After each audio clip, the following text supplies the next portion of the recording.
बहुत स्वागत है आप सभी लोगों का हमारे समृद्धि आईएएस के यूट्यूब चैनल पर और अब की बार मेंस बार सीरीज में।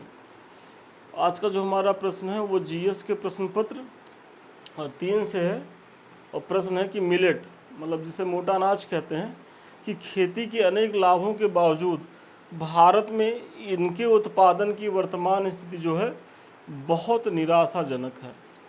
भारतीय किसानों द्वारा मोटे अनाज की खेती को कम अपनाए जाने हेतु उत्तरदायी प्रमुख कारकों पर चर्चा करना। 12 अंक का है और देखिए इकोनॉमी के जब आप इकोनॉमी मतलब सेकेंड पेपर और थर्ड पेपर में कुछ कुछ प्रश्न आप जो 12 अंक में देखेंगे खूब लंबा लंबा पूछा रहेगा, तो आप इसको लेकर के घबराइएगा मत कि अरे इतना लंबा प्रश्न ही पूछा है। कुछ होता नहीं है, बस थोड़ा सा धैर्य बना के पढ़ लीजिएगा। लंबा भले है लेकिन इसमें 2 ही डायमेंशंस हैं। एक तो इसमें ये कह रहा है कि भाई मिलेट जो मोटा अनाज है कि खेती के अनेक लाभ हैं, आपको उस लाभ को बता देना है। इसके बावजूद क्या है कि इसके उत्पादन में भारत में इसकी स्थिति दयनीय है। मतलब अनेक लाभों के बावजूद भी भारत में इसको लोग लेकर के जो है वो लोग प्रोडक्शन नहीं कर रहे हैं। मतलब जो भारतीय किसान हैं इसको लेकर के बहुत ज़्यादा उत्साहित नहीं नज़र आ रहे हैं। क्यों नहीं नज़र आ रहे हैं ये बताना है। और भारतीय किसानों द्वारा मोटे अनाज की खेती को कम अपनाए जाने हैं तो वो कारण क्या है कि अगर उत्साहित नहीं है जो भारतीय किसान कि भाई जो किसान है वो नकदी फसलों पे जैसे गेहूं हो गया, जूट हो गया या जो बागवानी फसलें हैं या जो गेहूं चावल है उनमें ज़्यादा जो है वो इंटरेस्ट ले रहे, रुचि ले रहे हैं, इन पे क्यों नहीं, जबकि ये बहुत ही जो है फ्रूटफुल हैं वर्तमान में और सरकारें भी जब इस दिशा में बहुत प्रयास कर रही हैं। तो इसी प्रश्न को देखना है और आइए देखते हैं। अच्छा प्रश्न है, बहुत ही अच्छा प्रश्न है और बहुत संभावना है कि दोनों बच्चे चाहे हमारे जो यूपीएससी के बच्चे हों या स्टेट पीसीएस के, दोनों में ही ये प्रश्न जो है वो पूछा जा सकता है। तो बताइए कि भारत एक कृषि प्रधान देश है एवं प्राचीन काल से यहाँ जो है मोटे अनाजों की खेती का प्रमाण मिलता है। और भाई सिंधु घाटी सभ्यता में या वैदिक काल में भी आप देखेंगे तो ये जो रागी वोगी है इसका जो प्रमाण वहाँ से मिल रहा है। मतलब मोटे अनाजों का जो प्रोडक्शन है वो उस समय से होता रहा है। यद्यपि हरित क्रांति से पूर्व भारत में कृषि किए जाने वाले सभी अनाजों में मोटे अनाजों का हिस्सा लगभग 40% था, जो घटकर वर्तमान में 20% रह गया है। मतलब जो मोटे अनाज थे अगर देखा जाए तो हरित क्रांति के पहले पहले इनका एक बड़ा इनकी भागीदारी थी और भागीदारी कितनी थी, करीब करीब 40% भागीदारी थी। वर्तमान में घट करके कितना हो गया है, 20%।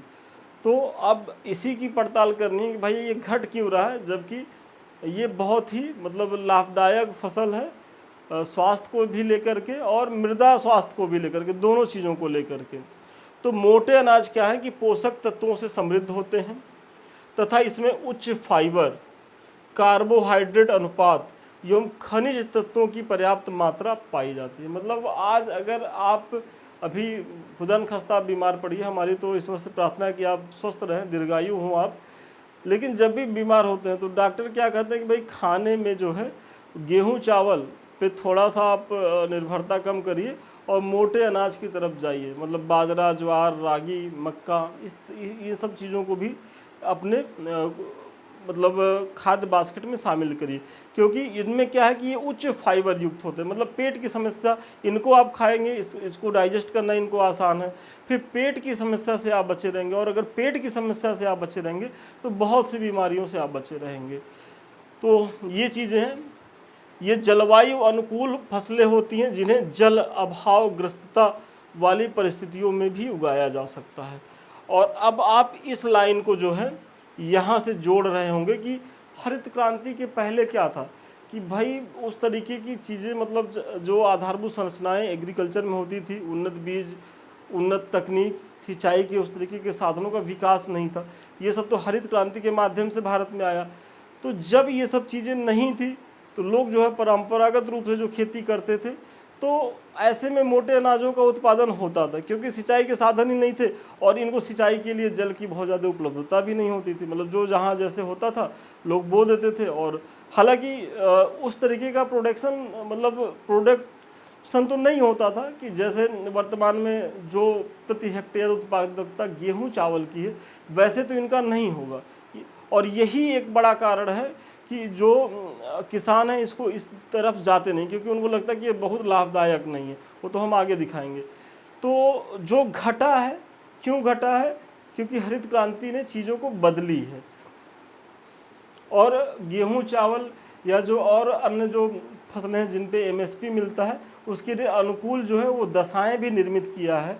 तभी जो है हम अगर खाद्यान्न में सक्षम हुए हैं, तो ये भी हमारी विडंबना कि हम कुछ ही फसलों को लेकर के जो है हम अग्रणी हैं। बाकी और जो हमारी जो फसलें हैं वो अग्रणी क्या, वो पीछे छूटते चले जा रहे हैं। भाई हम जो है पूर्वी उत्तर प्रदेश के रहने वाले थे। कहने को तो भारत जो है दलहन का सबसे बड़ा उत्पादक और उपभोक्ता है, लेकिन हम बचपन में थे, हमारे यहाँ दालें खूब होती थी, और दालों में भाई मसूर का, मटर का, अरहर का सब होता था। आज हम देख रहे हैं कि हमारे क्षेत्र में भी लोग गेहूं, चावल और गन्ना तक खुद को सीमित कर लिए हैं। मतलब जो आलू या जो अन्य चीज़ें थी जो लोग उत्पादित करते थे, अब वो लोग खरीद के खा रहे हैं। यानी कि हम जो है कुछ ही फसलों तक जो है वो संकेंद्रित होते जा रहे हैं। तो ये कहीं से भी तो अच्छा नहीं है। तो ये हो गया। इन लाभों के बावजूद मोटे अनाज की खेती को कम अपनाए जाने हो निम्नलिखित कारक उत्तरदायी हैं। क्योंकि प्रश्न में तो कहा गया ना कि भाई मोटे अनाज जो है वो बहुत लाभप्रद है स्वास्थ्य को भी लेकर के, मिट्टी की उर्वरता को बढ़ाए रखने में, वो सारी चीज़ें मैंने पीछे बताया। और कैसे हरित क्रांति के पहले 40% तक इनकी भागीदारी थी, जो वर्तमान में घटकर 20% तक हो गई है। तो उसके लिए उत्तरदायी कारण क्या है? तो सबसे पहला कि इनकी मांग की ही कमी है। और सही बताएं तो अब हम लोगों की गेहूं चावल पे निर्भरता इतनी ज़्यादा बढ़ गई है कि हम लोग जो है इसके बारे में जानते ही नहीं है, जब तक डॉक्टर ना कह दे कि भाई अब आपका हेल्थ ख़राब हो रहा है, बीमार होना है, थोड़ा सा फाइबर युक्त भोजन करिए, उच्च पोषक जो तत्व हैं जिनमें उन भोजनों को अपनाइए, तब हम जा कर के अपने आटे में जो है इन जो मोटे अनाज हैं उनको समावेशित करते हैं और यूज करते हैं। तो मोटे अनाज और मांग की कमी में एक बड़ा कारण ये भी है कि इसमें होता क्या है कि मोटे अनाजों को जो है पकाने हेतु तो अत्यधिक समय की आवश्यकता होती है। इनसे बने व्यंजनों को तैयार करने के लिए पारंपरिक ज्ञान की भी कमी है। मतलब चूंकि अब ये चलन में ही नहीं है, तो चलन में नहीं है और चलन में आ भी नहीं पा रहे हैं, क्योंकि आज क्या है कि गेहूं चावल से जो बने व्यंजन है उनको बनाना बड़ा आसान है। तो जो घर में महिलाएं हैं, गृहिणियां हैं, जो कहती है, उनको लगता है कि भाई कोई वो डेली वही खाना बनाती हैं। इसीलिए मैं कह रहा हूँ कि पुरुषों को भी जो है सप्ताह में 2 दिन खाना बनाना चाहिए। उससे क्या होगा कि आपके अंदर एक कौशल का डेवलप होगा, मतलब आप एक खाना बनाना सीख जाएंगे, आपकी पत्नी पे निर्भरता कम हो जाएगी। कभी पत्नी मायके गई या कभी कुछ घर में ही कुछ पति पत्नी में कोई नोक झोंक होता है, और वो ऐसा नहीं है प्रेम वाला नोक झोंक, तो पत्नी कह दे कि हम खाना नहीं बनाएंगे, तो आपके पास विकल्प क्या रहता है कि अब बाहर से जो है ऑर्डर करिए। और बाहर का खाना किस तरीके का होता है, और अगर सप्ताह में 2-1 दिन इस तरीके की स्थिति बनती है हर बार, तो फिर वो आपकी हेल्थ के लिए सही नहीं है। तो ऐसे में यदि आप बनाना सीख जाएंगे तो कितना बढ़िया रहेगा। तो पत्नियों के साथ दिक्कत है कि बनाते बनाते ऊब चुकी होती हैं, और ऐसे में अगर आप आज हमारा वीडियो देखें, कोई मेल है वो लगा कि यार सर ने बताया है कि जो मिलेट्स होते हैं बहुत उपयोगी होते हैं, अब इन पे जो है अब इनको लेके जाएंगे और पत्नी से कहेंगे बना के खिलाओ, तो वो तो वैसे ही सप्ताह भर काम करके पकी रहती है, तो करेगी क्या, कह देगी ऐसा है कि इसको अब तुम ही बनाओ। और चूंकि वो जान नहीं कि टाइम टेकिंग है भाई, इसको बनाने में जहाँ पहले वो आधे घंटे 35 मिनट में पूरा खाना बना के रख देती थी, और उसको 1.5 घंटे लग रहे हैं। दूसरी चीज़, उस तरीके की क्वालिटी भी नहीं ला पा रही, क्योंकि उसको इन फसलों से जो है, इन खाद्यान्नों से व्यंजन बनाने की आदत ही नहीं है, तो इसीलिए इनकी डिमांड और ज़्यादा कम है। फिर मांग की कमी की वजह से इनका बाजार मूल्य भी कम होता है। भाई अगर किसी चीज़ का जो है डिमांड ही नहीं है, जब डिमांड नहीं है तो बाजार में सरप्लस और इनकी चीज़ें पड़ी रहेंगी, तो ऐसे में किसान भी जो है इसको जो उत्पादित करने से बचेंगे कि भाई अगर इसी का भी बहुत डिमांड हो जाता है, ये बहुत उच्च कीमत पे बिकने लगती, तो किसानों को जब लग जाता है कि नहीं ये फ्रूटफुल है, लाभदायक है, तो इस दिशा में वो भी प्रयास करते हैं। जैसे 1962 से 2022 तक मोटे अनाज की प्रति व्यक्ति खपत जो है वो 32.9 किलोग्राम से घटकर 3.87 किलोग्राम हो गई। मतलब बहुत इम्पोर्टेंट डाटा है। और ऐसे ही कुछ डाटे आपको याद कर लेने चाहिए कि आपको मुख्य परीक्षा में इनका उपयोग भी करना चाहिए, क्योंकि ये आपके उत्तर में आपके जो दावे होते हैं उनकी पुष्टि कर देते हैं। मतलब इसमें आप बता रहे हैं कि कैसे 1962 में जो प्रति व्यक्ति मोटे अनाजों की जो खपत थी वो 32.9 मतलब 33 किलोग्राम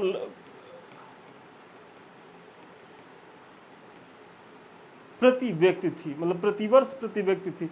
और वर्तमान में क्या है कि ये घट करके जो एक औसत है 2022 में 3.87 करीब करीब 4 किलोग्राम रह गई है। मतलब 32 से 4 कितनी बड़ी गिरावट आई है।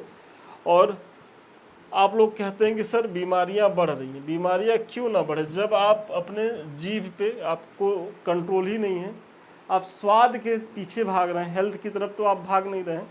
तो ठीक है, स्वाद भी अच्छी चीज़ है, हफ्ते में 1 दिन बढ़िया खा लीजिए, 2 दिन बढ़िया खा लीजिए, लेकिन अगर स्वस्थ रहना है, लंबा जीना है तो इन सब पे आइए। और इसलिए देखिए पहले के जो हमारे बाबा वो थे, अब हमारे अपने ही बाबा 95 साल के थे और एकदम स्वस्थ थे, उसके बाद उनकी डेथ हुई।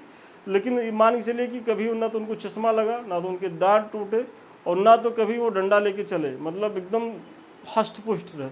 और जो वर्तमान पीढ़ी है, देख ही रहे कि किस तरीके की संभावनाएं हैं, आए दिन हार्ट अटैक हो रहा है, तमाम बीमारियां आ रही हैं। तो थोड़ा सा खान पान में ध्यान देने की ज़रूरत है। और ये सब आंकड़े जो हैं वो यथास्थिति को स्पष्ट कर रहे हैं कि भाई किस तरीके की चीज़ें हो रही हैं।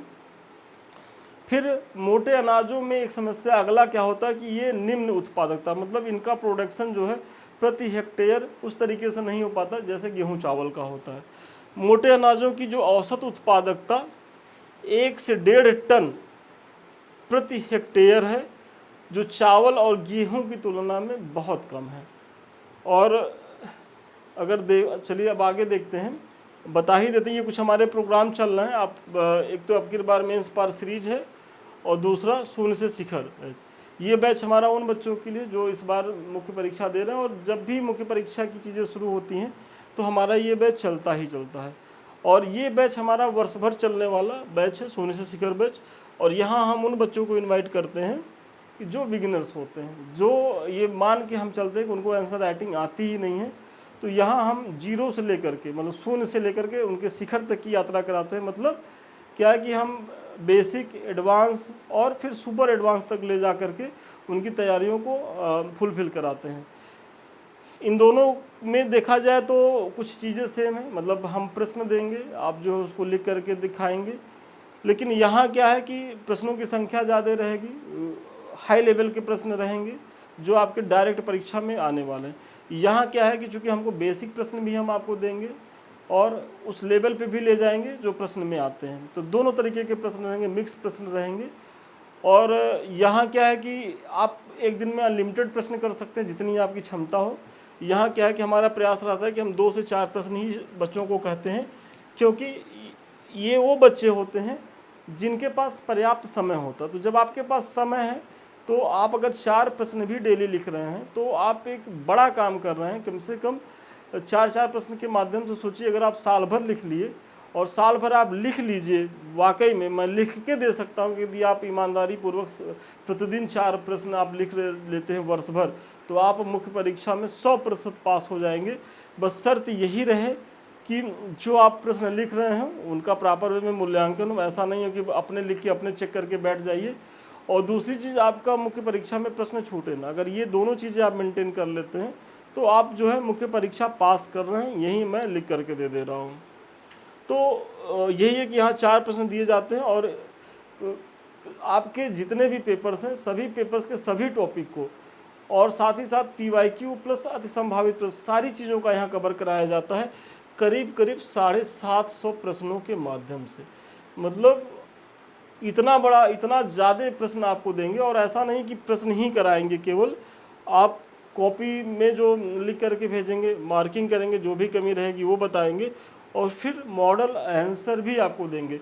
और लास्ट में 750 प्रश्नों का एक ऐसा संग्रह रहेगा कि यदि आप इसी को करके चले जाते हैं मुख्य परीक्षा में, तब भी जो है बहुत अच्छी स्थिति में रहेंगे। बस शर्त यही होनी चाहिए कि आपका जो है वहाँ प्रश्न पत्र मतलब जो है प्रश्न छोड़ के मत आइएगा बस। तो चलिए, जो भी बच्चा जिस के लिए योग्य हो वो ज्वाइन करे, इसका लाभ उठाए। चलिए, निम्न गुणवत्ता वाले बीज, मतलब अगर जो मिलेट्स हैं, जो मोटे अनाज हैं, वो किसानों को बहुत ज़्यादा अट्रैक्ट नहीं कर रहे हैं, तो पीछे मैंने वही सब कारण बताया ही आपको। और उसमें अब अगला कारण है कि जो निम्न गुणवत्ता वाले बीज हैं कि उपलब्ध बीज प्रायः निम्न गुणवत्ता वाले होते हैं, अतः इनसे अपेक्षित उपज जो है प्राप्त नहीं हो सकती। और पीछे आपने दिखाया कि भाई किस तरीके से ये गेहूं और चावल की तुलना में प्रति हेक्टेयर इनका जो उत्पादन है वो कितना कम होता है। अपर्याप्त सरकारी खरीद, वर्तमान में अगर देखा जाए तो जो बाजरा है, ज्वार है और रागी है कि सरकारी खरीद उनके कुल उत्पादन का क्रमशः बाजरा का 1% है, ज्वार का 3% है और रागी का जो है वो 15% है, जबकि गेहूं और चावल के लिए 45 और 70% है। मतलब गेहूं का 45% है और चावल का तो 70% है। तो कहीं न कहीं सरकार भी गेहूं चावल के लिए बेहतरीन प्रयास कर रही है, एमएसपी प्रदान कर रही है। और इन जो मोटे अनाजों की स्थिति आप देख ही रहे हैं।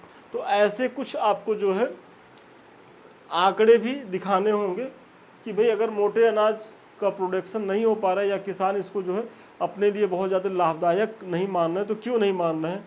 क्योंकि एक तो इनके साथ एक समस्या बड़ी होती है इनके भंडारण की, क्योंकि ये जल्दी ख़राब होते हैं, इनमें कीड़े जल्दी लगते हैं।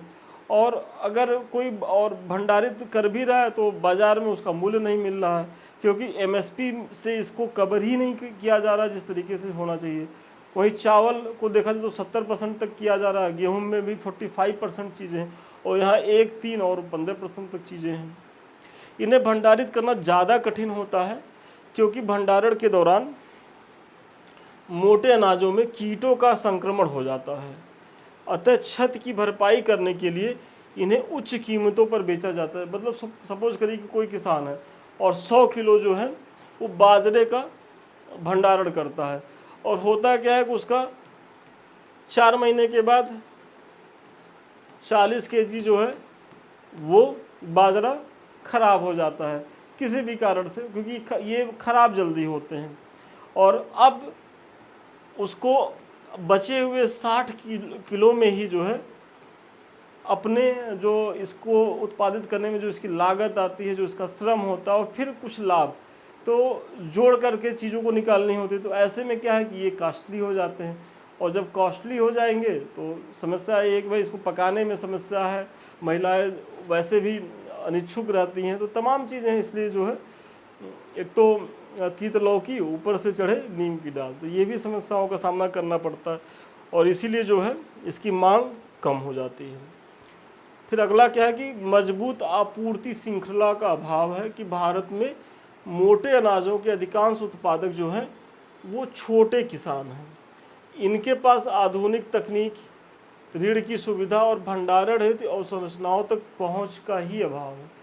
मतलब जो बड़े बड़े किसान हैं वो मोटे अनाजों के उत्पादन को लेकर के गंभीर ही नहीं है। मतलब उनको लगता है कि बेकार चीज़ें हैं, इससे कोई लाभ नहीं है, क्योंकि जो बड़े किसान हैं वो जो भी प्रोडक्शन करेंगे वो अपने हितों को ध्यान में रखते हुए करेंगे।